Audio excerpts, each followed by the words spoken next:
Salam Shalom Maju Mamor，欢迎收看11月28号星期二的乌凯斯华语新闻。你好，我是小芬。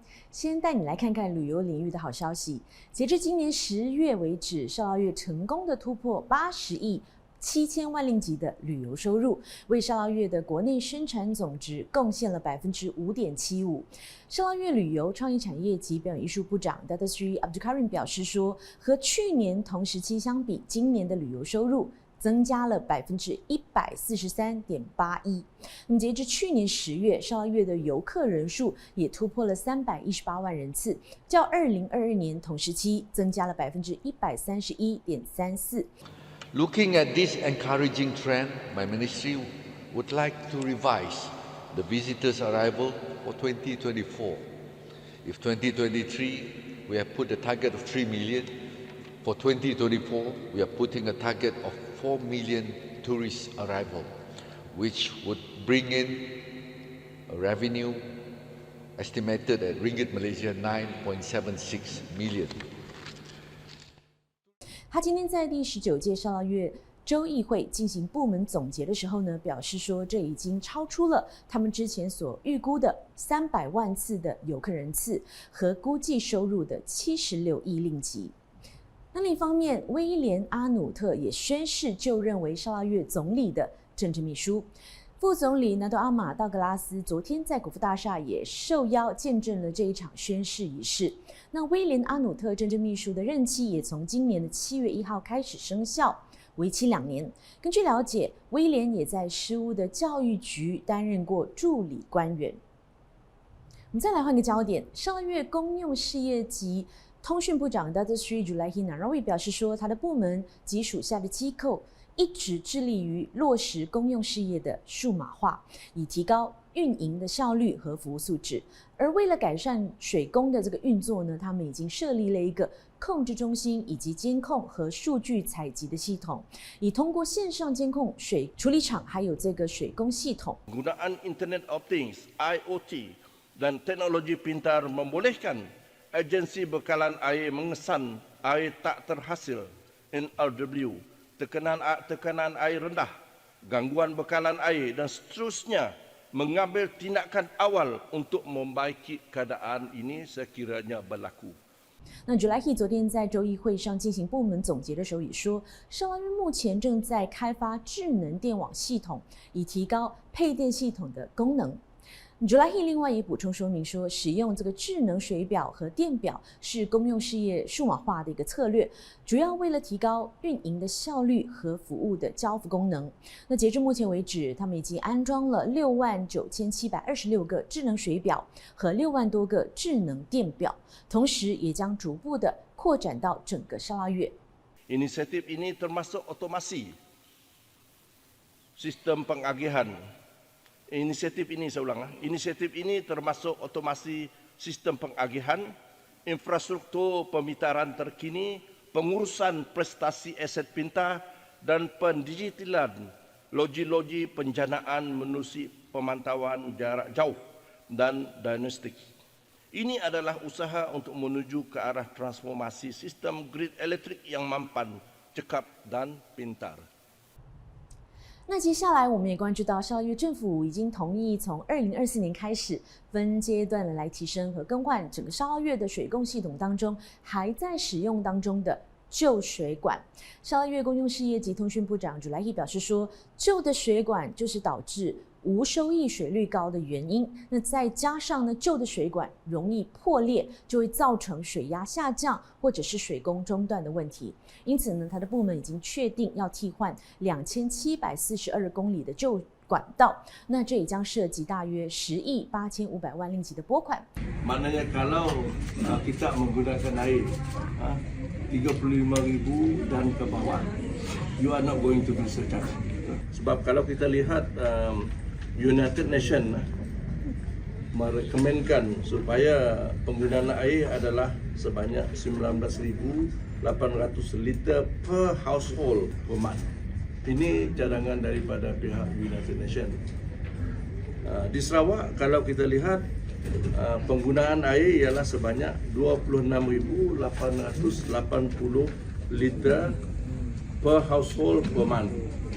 Maknanya penggunaan air kita, kalau kita kira daripada seorang-seorang, is about 224 liter per day. Jadi oleh itulah maka kita mencadangkan supaya ada kesedaran di kalangan para pengguna supaya tidak menggunakan air berlebihan. Di situ pun kita nanggap we are not going to use beyond 35,000. So this is just a guide for us so that there will be no water wastage in the near future. Jadi ini salah satu daripada langkah yang akan kita ambil.他在州议会进行部门总结之后呢，Julaihi召开新闻发布会的时候也表示说，他的部门将对每户每月用水量超过35000公升的家庭来收取附加费，最主要是希望民众能够明确的了解，而且有效的有这个用水的观念，避免造成水资源的浪费。较早前 Julaihi 在进行部门总结的时候就说，设立天然气聚合商，并委任沙拉越石油公司作为天然气聚合商，是沙拉越政府的正确决定。他也认为说，沙拉越政府将煤炭或柴油改为使用天然气是一个明智的举措，因为天然气相对来说更加的清洁。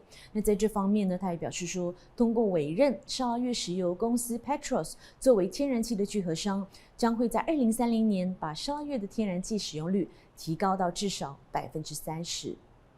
Saya ingin memaklumkan di Dewan Yang Mulia ini bahawa Memorandum of Understanding (MOU) yang ditangani antara Petros dan Petronas hanya menyatakan kuantiti gas yang diperlukan untuk Sarawak Gas Roadmap hingga tahun 2030. Berdasarkan MOU tersebut, Petronas hanya memperuntukkan sumber gas tanpa menentukan harga gas yang dibekalkan. Selain itu, MOU ini is not legally binding. 另一方面，我们看到沙拉越政府正努力通过沙拉越生物多样性中心来研究有关治疗神经退行性疾病潜力的芋头类植物。沙拉越教育创新及才能发展部长达特斯里罗伦沙加表示说，这一类的植物有治疗帕金斯症和这个阿兹海默症的潜力。So kita biasa tengok keladi macam tak ada guna, tapi you see it has its uses. Boleh malah orang muda lagi. Betul kan? Anyway, it's for Parkinson disease and Alzheimer. It shows positive response to this compound. So that's why all my research institutions, dia diam-diam saja di belakang. But they make a lot of things. Yang si macam kami orang lah bercakap je banyak. But we all play our role, and those are the most important ones. 罗伦沙加星期一在州议会进行部门总结之后，对媒体说明，沙拉越政府将透过拨款3亿4300万令吉给沙拉越教育创新及才能发展部，来改善即将在2024年所实施的这个计划。Kita juga we have many achievements also through our research programs. Those from SRDC, and we are in the process of getting our Sarawak Infectious Disease Center taking off the ground. Our science center also taking off the ground. Actually, if you go around here in Sembarahan or towards the Putrajaya, you can see that these are slowly coming up. 继续来带你关注交通领域的最新消息。沙拉越交通部长达特斯里李景胜表示说，交通部正在努力的争取古晋直达山口洋的巴士服务。于是我们看到这段从古晋直达印尼山口洋的巴士服务呢，预计将从下个月1号开始投入运作。Bus daripada Singkawan Indonesia boleh datang ke Kuching terus, dan bus dari Kuching boleh terus sampai ke Singkawan. Ini juga satu yang kita sedang usahakan, dan mudah-mudahan akan, tetapi kita akan bermula dengan kesempadan dahulu.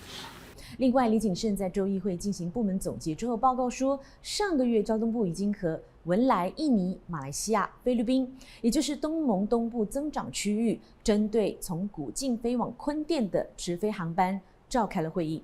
而至于什么时候能够再有国境直飞坤甸的航班呢？目前亚航正在等着印尼政府的点头批准。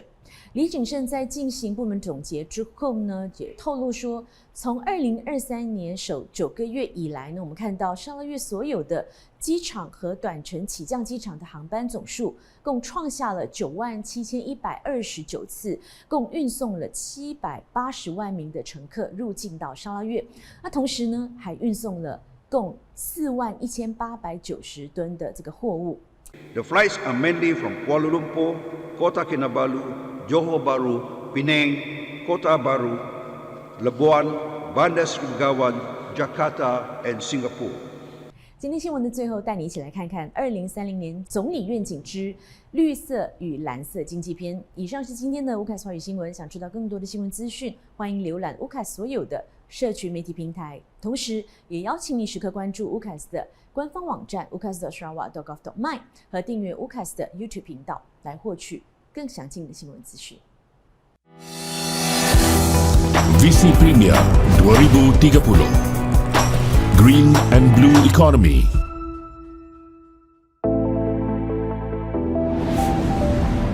Premier Sarawak telah mengukuhkan komitmennya untuk memelihara alam sekitar dan sumber semula jadi Sarawak sepanjang tahun-tahun perkhidmatannya di Sarawak. Sejak mengambil alih tampuk kepimpinan pada 2017, Yang Amat Berhormat Premier telah melancarkan Pelan Perintis Ekonomi Hijau dan Biru serta projek-projek yang meletakkan beliau sebagai seorang pemimpin ulung yang sememangnya berinovasi. Sarawak menyasarkan untuk menjadi peneraju di dalam ekonomi hijau berasaskan hidrogen di Malaysia, memanfaatkan lambakan sumber air di Sarawak. Keputusan Yang Amat Berhormat Premier untuk meneroka tenaga hidrogen memberi manfaat yang tinggi kepada pertumbuhan ekonomi Sarawak kerana unjuran pengurangan kos dari tenaga boleh diperbaharui dan elektrolyzer di samping keperluan nyah karbon yang lebih mendalam di semua sektor ekonomi telah memacu kebangkitan pasaran global untuk hidrogen hijau dan derivatifnya. Sarawak telah memulakan beberapa projek yang memberikan tumpuan untuk mengurangkan kebergantungan kepada bahan api fosil dan jejak karbon melalui penggunaan sumber kuasa hidroelektrik yang bersih dan mengubah hidrogen kepada bahan api utama untuk pengangkutan dan penyimpanan tenaga dengan sasaran untuk memulakan bekalan dan ekspor hidrogen berskala besar menjelang 2027. Loji pengeluaran hidrogen bersepadu dan stesen pengisian bahan api dilancarkan pada 2019 dan diuruskan oleh Sarawak Energy, sebahagian dari agenda Sarawak untuk menyah karbon dan menghijaukan sistem pengangkutannya di samping peralihan kepada ekonomi rendah karbon. Stesen Petros pertama di Kuching memulakan operasi pada April 2022, menyediakan perkhidmatan untuk bahan api konvensional seperti petrol dan diesel serta elektrik dan hidrogen. 6 lagi stesen akan dibangunkan dalam beberapa tahun yang akan datang. H2 Energy. Sistem solar hidrogen pertama di Malaysia dipasang di Klinik Kesihatan Long Loyang. Inisiatif sumber manusia dengan pengenalan modul hidrogen di universiti-universiti di Sarawak untuk membekalkan ilmu sewajarnya kepada bakal jurutera-jurutera di dalam industri hidrogen. Penyelidikan dan pembangunan terhadap pengeluaran hidrogen hijau diterajui oleh Sarawak Energy dan SEDC Energy. Kerjasama SEDC dan syarikat-syarikat Korea Selatan, Samsung Engineering, POSCO, Lotte Chemical untuk membangunkan loji hidrogen dan amonia hijau di Bintulu. SEDC dan SEB memeterai kerjasama di dalam mencari kepakaran yang mampu menyokong pengembangan kemahiran tempatan di dalam ekonomi hidrogen, pengkomersialan hidrogen hijau dan rantaian nilai bersepadu berdaya maju di Asia.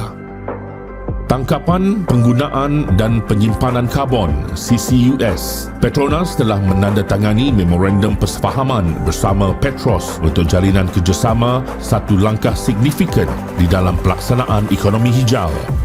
Menara Flux AD Covariance di Sarawak, satu komitmen terhadap kelestarian alam sekitar dari Sarawak Institut Penyelidikan Tanah Gambut Tropika Sarawak. Langkah-langkah mesra alam sekitar yang konsisten dan berkualiti tinggi ini membantu membuat keputusan kritikal yang disokong oleh data empirikal. Kerajaan Sarawak akan membangunkan polisi iklimnya sendiri dengan memberi tumpuan kepada 3 sumber tenaga hijau, kuasa hidro, tenaga solar dan hidrogen untuk mengurangkan pelepasan gas rumah hijau GHG untuk menyesuaikan impak perubahan iklim. Rangka tindakan Sarawak Lestari di Sustainable Sarawak Blueprint sedang dibangunkan sebagai panduan untuk semua sektor dan komuniti dalam negeri untuk mencapai matlamat kelestarian. Rangka tindakan tersebut akan menangani isu-isu berkaitan pemeliharaan biodiversity dan pengurusan sumber asli serta mitigasi dan penyesuaian perubahan iklim bagi mewujudkan persekitaran infrastruktur moden seiring dengan revolusi perindustrian keempat negara. Algae sebagai bahan api lestari SAF dilancarkan pada 2019 sebagai sebahagian kerjasama strategik Pusat Kepelbagaian Biodiversity SBC dan Mitsubishi Corporation di dalam penyelidikan mikroalgae serta pembangunan R&D. SEDC Energy bekerjasama dengan Petronas dan Pusat Inovasi Aero Angkasa Malaysia AMIC di dalam penapisan minyak alga mentah menjadi bahan api. Hydro. Visi berpandangan jauh Yang Amat Berhormat Premier untuk masa depan Sarawak menarik beliau membuat keputusan berani membuat Kerajaan Sarawak mengambil alih empangan bakun dari Kerajaan Persekutuan pada 2018. Hari ini Sarawak mempunyai kapasiti janaan tenaga boleh diperbaharui sebanyak 3,452 megawatt dari loji tenaga hidro besar dari projek empangan hidro batang air 108 megawatt, bakun 2,400 megawatt dan murum 944 megawatt. Ekonomi biru. Ekonomi biru merangkumi semua kegiatan ekonomi di lautan dan kawasan pesisir. Seiring dengan ekonomi hijau, pelaksanaan ekonomi biru akan membantu meningkat dan memampankan pendapatan negeri. Melaksanakan projek Tukun Tiruan di sepanjang perairan dari Tanjung Datuk ke Lawas dengan peruntukan sebanyak 70 juta ringgit. Sebanyak 12,900 tukun tiruan telah dilabuhkan setakat Oktober 2021 untuk meningkatkan pendapatan nelayan Sarawak. Melancarkan Sarawak Coast Guard SCG pada 2020 untuk membantu agensi-agensi penguatkuasaan Kerajaan Persekutuan di dalam memperkasa kawalan aktiviti pesisir pantai, melindungi kawasan perairan dan melindungi sumber perikanan. Visi Premier Sarawak Maju 2030.